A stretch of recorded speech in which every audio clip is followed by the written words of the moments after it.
Family and fellow soldiers, I'm the Professor, and this is the Moment of Truth. We begin tonight with the story of a fifth-grade boy in Ocala who's dead after committing suicide. And his parents say it was because he was bullied by his teacher. TV 20's Ethan Badowski tells us how people at the school are reacting. He didn't deserve it. I wish I was there so I could just smack the gun out of his hand. Kyrie Whitehead is mourning the loss of his best friend, 10-year-old Lewis Johnson. Johnson committed suicide Thursday after his parents say he was bullied by his teacher, Dawn White. She screams at a lot of people even though they don't do anything. She makes people cry, and she's very mean. She deserves to be in jail for a little bit. For a long time. White has worked at 5 different schools since 2009, and Marion County Public School officials say they are investigating the allegations. They also say they received no formal complaints about White from any students or parents. People are going to be very protective of their kids, and they're going to do everything it takes to get things solved and get to the bottom of it. But I feel like when kids try to go into, I think it's a gap in between there because they don't know how to go and speak to adults sometimes. Lewis's parents passed out flyers to parents in the carpool lane about what happened, and one said that was the first they heard of his death. Officials with Marion County Schools say that Dawn White has been put on administrative leave while the investigation with the district is ongoing. They say this is standard procedure.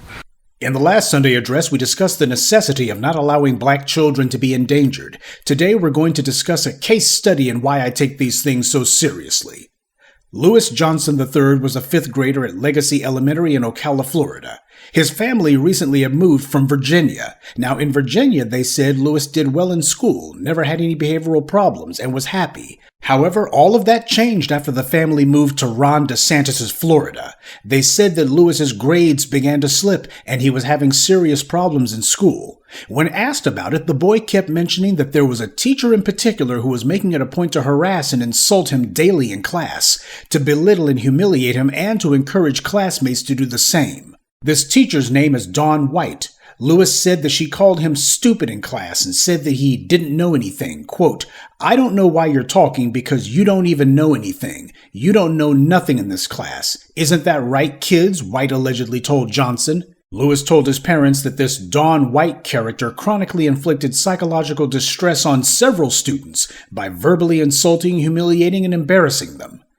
Things came to a head, though, on April 27, 2023. When his father went outside to work on the family truck, Lewis took his father's handgun and shot himself in the head. Lewis was transported to the hospital but died later. When this tragedy first happened, it got a lot of coverage, though not nearly enough. And the reason that it's back in the headlines this year is because the family is suing the school district, and they should. Because it wasn't just Lewis Johnson who knew about this reprehensible behavior. His classmates knew about it. She screams at a lot of people even though they don't do anything. She makes people cry, and she's very mean. Even teachers knew about it. Nothing was done. Why? Because nothing ever is. People talk about how furious this story makes them to hear about it. They should be angry. They also talk about what they would do to that teacher if it were their child who was treated like this, and they're justified. But the problem is, people did know about this. The school certainly knew about it. The parents of Lewis Johnson complained to the school district about what was being done to their son, but the district took no action. After the tragedy, the school board has tried to distance itself from this crime by not renewing Dawn White's contract following an alleged investigation. Of course, the so-called investigation claimed that the principal of the school, Shamika Murphy, had no idea that Dawn White was doing all this, so they were running like cockroaches what happened.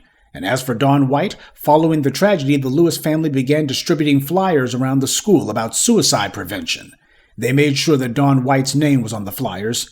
The school demanded that the family not hand out these flyers on campus, so we see how much support they were giving the family after the tragedy they caused.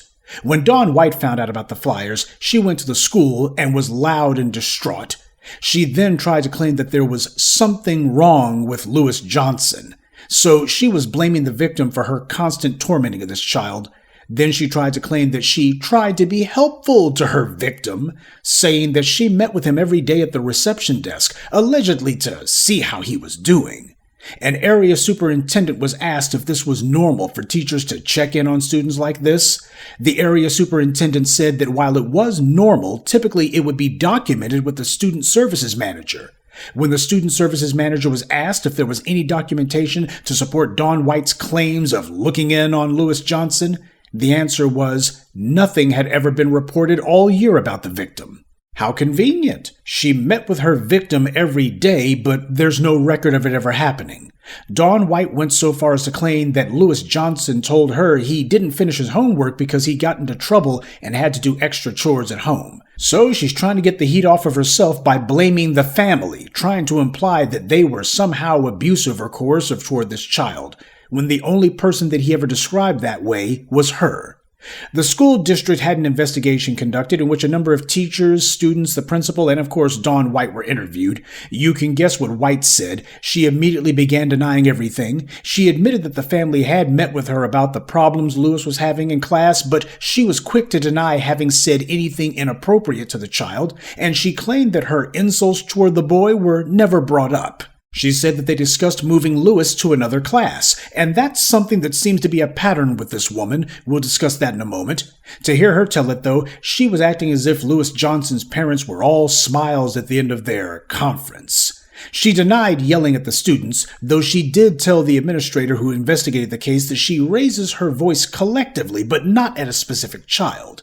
She said that she didn't think that the interview process was fair and that she's a great teacher and the data reflected that. So this woman claims to care so much about this child who died on her watch and that her name was mentioned as the reason that this happened, and all she could think about was bestowing innocence on herself and trying to burnish her own laurels. Not a pang of remorse for that boy, because she cared so much about him, right? This sick, demented, perverted, narcissistic piece of trash never should have been anywhere near children or people. But the reason she was allowed to do so is because this is the kind of person that these schools want. They don't hire based on qualifications or skill, clearly. They hire based on whether they think you'll fit in with the way they want to do things.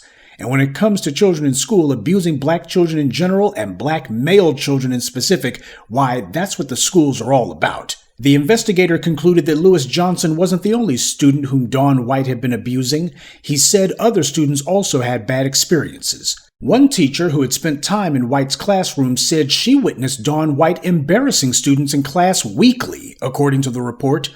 This teacher said that she saw Dawn White yell at students. The investigator for the school district said that although this teacher witnessed unprofessional conduct by Miss Dawn White, she failed to report the conduct to administration.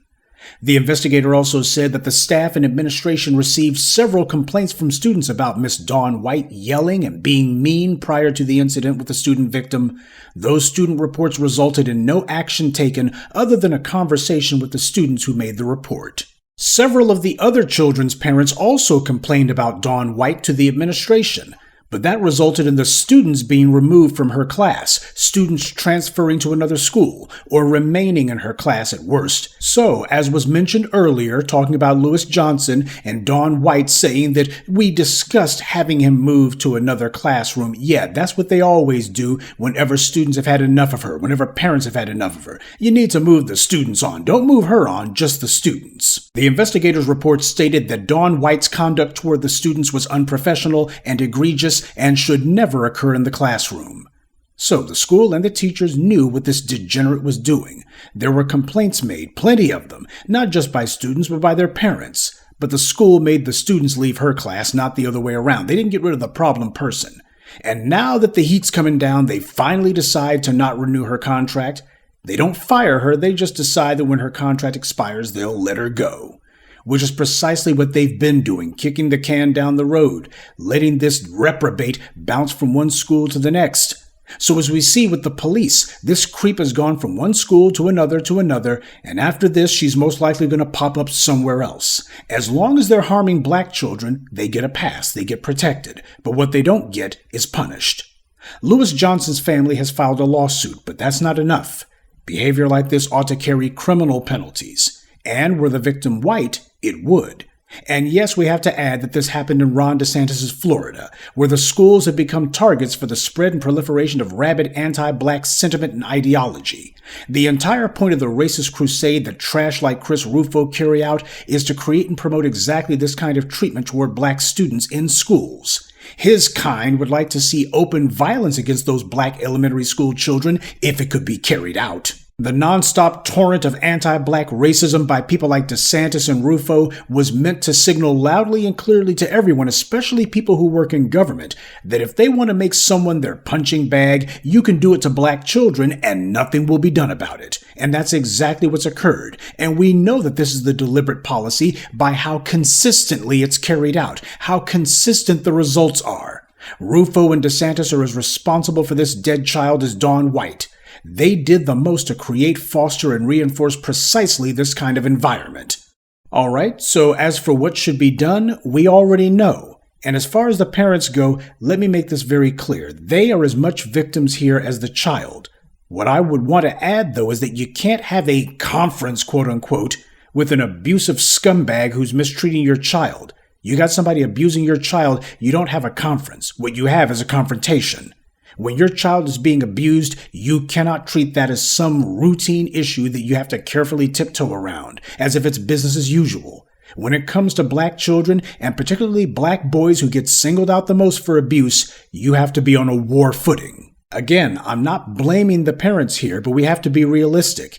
The reason that this child took the drastic action that he did is because he was telling people what was going on and nothing was happening. He was telling people, and when there was no response, he felt completely and thoroughly helpless because the people who were supposed to raise pure hell on his behalf did not.